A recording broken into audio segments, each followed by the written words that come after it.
அடுத்த 10 வருடங்கள் அப்படின்னு அந்த கொஸ்டினை கேட்கும்போது எனக்கு ரொம்ப எக்ஸைட்மெண்ட்டாக இருக்குது. ஸோ என்னதான் இருக்கும் அடுத்த 10 வருஷத்தில் ஒரு கியூரியாசிட்டி எல்லாருக்குமே இருக்கும். இந்த சனிப்பெயர்ச்சியை நீங்கள் உடல் ஆரோக்கியத்திற்காகவும் வெளிநாட்டு பயணத்திற்காகவும் மட்டும் பார்த்தா போதும். அதுக்கு அடுத்து சனி வந்து உங்களுக்கு 2ஆம் இடத்திற்கு மாறுவார். அது எப்போன்னா 2029.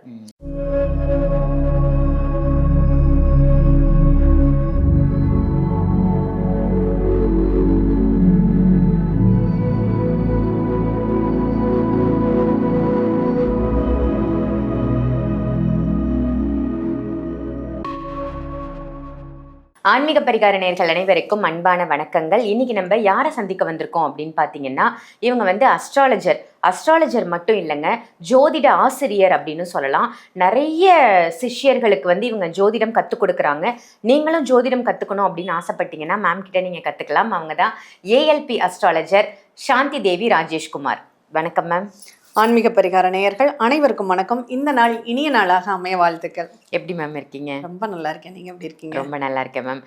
ரொம்ப ஆழமாகவும் அதே மாதிரி ரொம்ப காரகத்துவமாகவும் இருக்குது உங்களுடைய பதிவுகள் எல்லாம். மக்கள் வந்து நிறைய விரும்பி பார்க்குறாங்க உங்களுடைய பதிவுகளை அப்படின்னு தான் சொல்லணும்.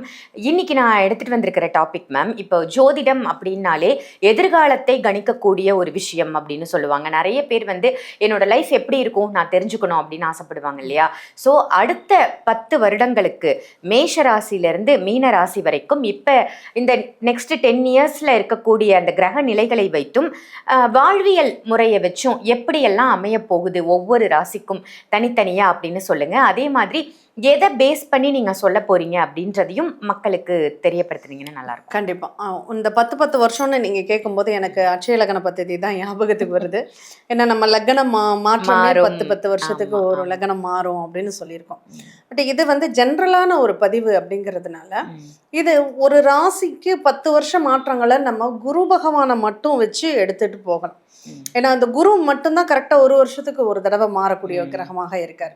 அடுத்து வந்து இந்த சனி பகவானை எடுத்துட்டோம்னா 2.5 வருஷத்துக்கு ஒரு தடவை மாறுவார். இந்த 10 வருஷத்துல அவர் 4 கட்டம் மாறுவார். 2027 சனி பயிற்சி ஆகும் போது, அடுத்து பார்க்கும்போது 2029 சனி பயிற்சி ஆகும். அது 2032 சனி பயிற்சி ஆகும். அதுக்கு அடுத்து 2036 சனி பயிற்சி ஆகும். 2036 ஆகும்போது 34 ஆகும்போது 34 to 36 கடகம் வரையும் சனி பகவான் டிராவல் ஆக போறார்.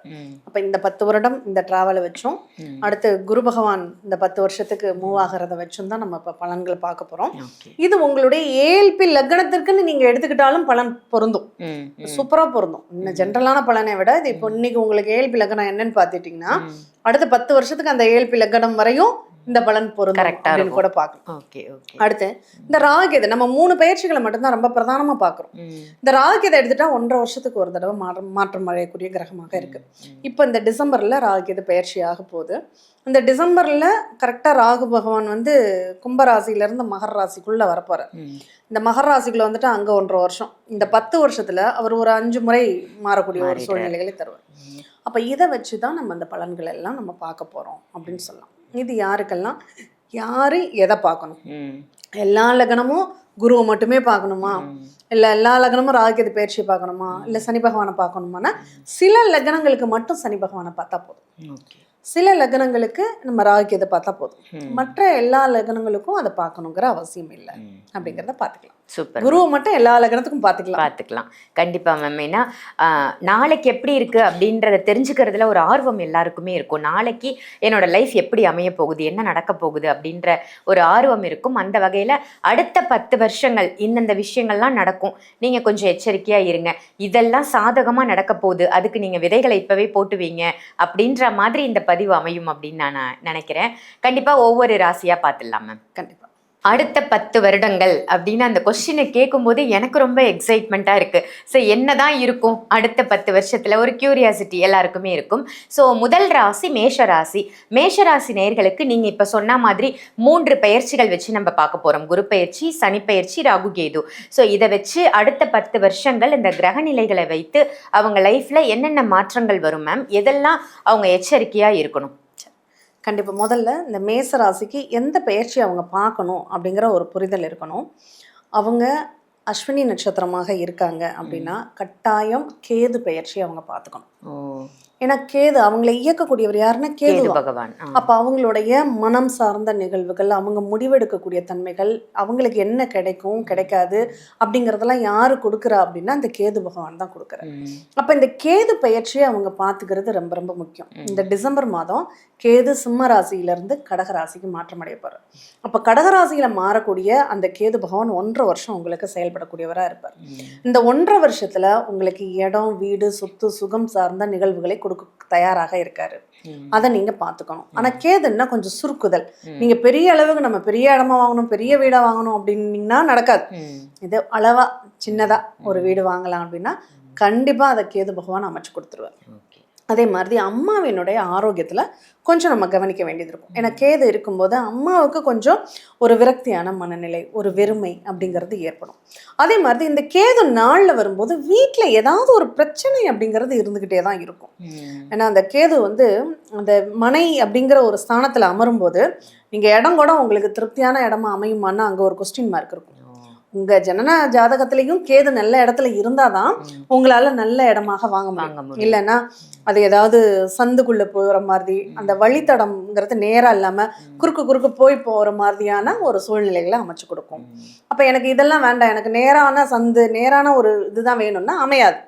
அப்ப எது மாதிரி அமையும்னு இருக்கோ அது தகுந்த மாதிரி நீங்க தேடினீங்கன்னா தான் அது உங்களுக்கு கிடைக்கும். அப்ப அதை நீங்க பாத்துக்கிறது ரொம்ப அவசியம். அடுத்து உங்களுக்கு இந்த சனி பெயர்ச்சியை பார்க்கறது அவசியமா அப்படின்னு கேட்டா, இந்த சனி பெயர்ச்சியை நீங்க உடல் ஆரோக்கியத்திற்காகவும் வெளிநாட்டு பயணத்திற்காகவும் மட்டும் பார்த்தா போதும். இல்லைன்னா நீங்க பார்க்க வேண்டிய அவசியம் இல்லை. இல்லைங்க எனக்கு ஹெல்த் நல்லா தான் இருக்கு, பார்க்க வேண்டாம். இல்லைங்க எனக்கு நான் வெளிநாடு போகணும்னா இப்போ மீனத்துல இருக்கக்கூடிய சனி பெயர்ச்சி உங்களுக்கு வெளிநாட்டு யோகத்தை கொடுத்துருவார். அப்போ வெளிநாடு சார்ந்த நிகழ்வுகள் உங்களுக்கு ரொம்ப சாதகமாகவே இருக்கும் அப்படின்னு சொல்லலாம். சரி, இந்த வெளிநாடு சார்ந்த நிகழ்வுகள் அடுத்து சனி பெயர்ச்சி ஆகிறார் எப்போ? 2027 நம்ம திருக்கணிதப்படி தான் நம்ம பார்க்குறோம். வாக்கியத்துக்கும் திருக்கணிதத்துக்கும் பெயர்ச்சிகள் கொஞ்சம் வித்தியாசப்படும். அதனால நம்ம தேதியை சொல்லலை, அந்த வருஷத்தை மட்டும் நம்ம எடுத்துக்கிறோம்.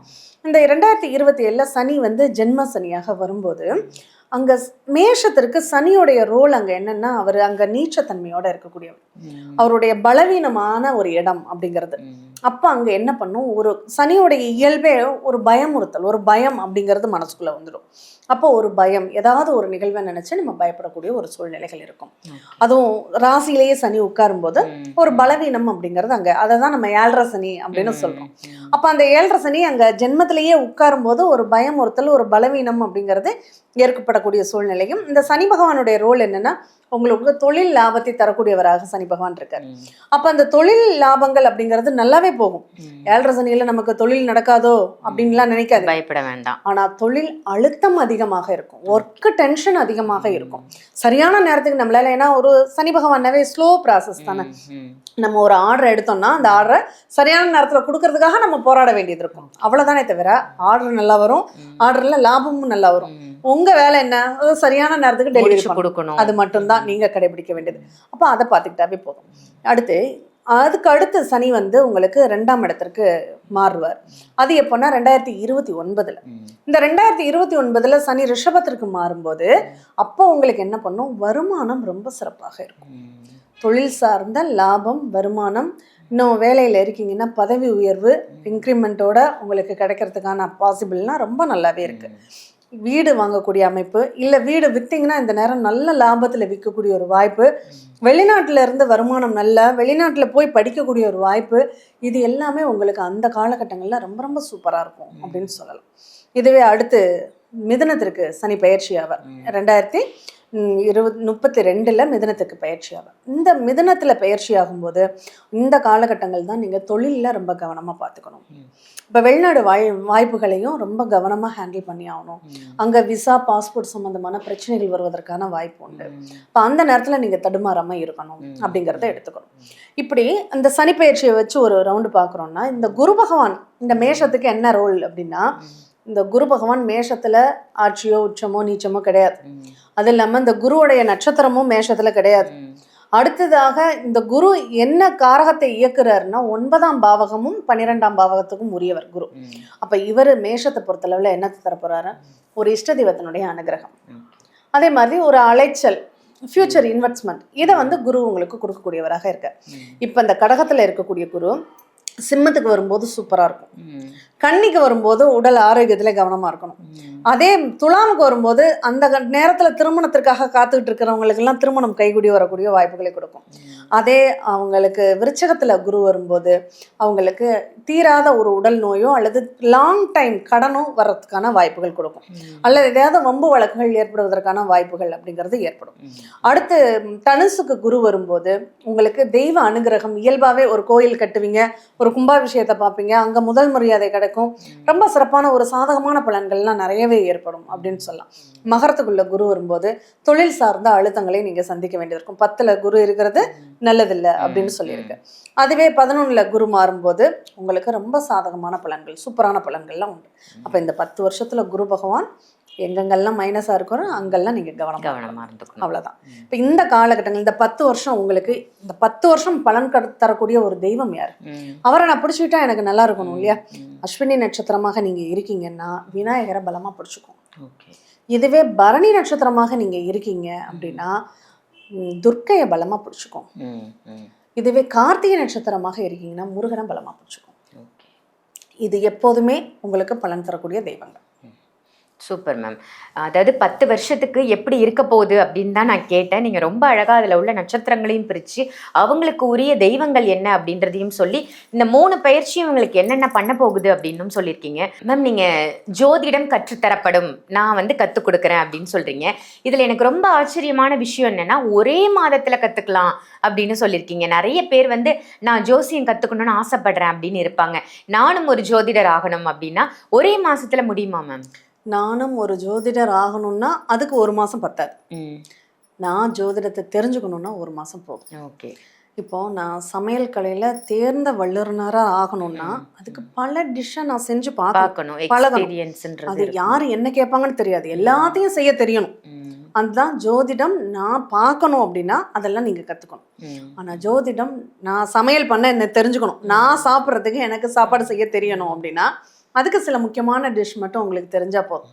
அந்த மாதிரி தான் இந்த 1 மாசத்துல உங்க ஜாதகத்துக்கு நீங்க பலன் எடுக்கிறதுக்கு. இப்போ பெரும்பாலும் என்ன கேள்விகள் பிரதானமாக வந்துட போகுது? என் பையன் நல்லா படிப்பானா, என் குழந்தைகளுக்கு கல்யாணம் பண்ணணும், நான் இடம் வாங்க வேணா, வீடு வாங்கணும், தொழில் எனக்கு நல்லா இருக்குமா, கடன் எப்போ தீரும், எனக்கு ஆரோக்கியம் நல்லா இருக்குமா, இதுதானே ஒருத்தருடைய பிரதானமான கேள்வி. இந்த கேள்விகளுக்கு உங்களால பதில் எடுக்க முடியுமானா எடுக்க முடியும். இல்லை நான் நுணுக்கமாக எனக்கு ஆப்ரேஷன் நடக்கும்னா எப்போ நடக்கும், எந்த மாதத்துக்குள்ளே நான் பண்ணிக்கணும் அப்படிங்கிற ஸ்பெசிஃபிக் கொஸ்டின்குள்ளே போறீங்கன்னா அடுத்தடுத்த அப்டேட். ஜென்ரல் மருத்துவர்கிட்ட போய் தலைவலி, கால்வலி, கைவலின்னா மாத்திரை கொடுப்பாரு. ஆனால் எந்த பார்ட்டில் உங்களுக்கு என்ன பிரச்சனையினால வலிக்குதுன்னு தெரிஞ்சுக்கணும்னா அதுக்குன்னு ஸ்பெஷலிஸ்ட் போகணும் இல்லையா?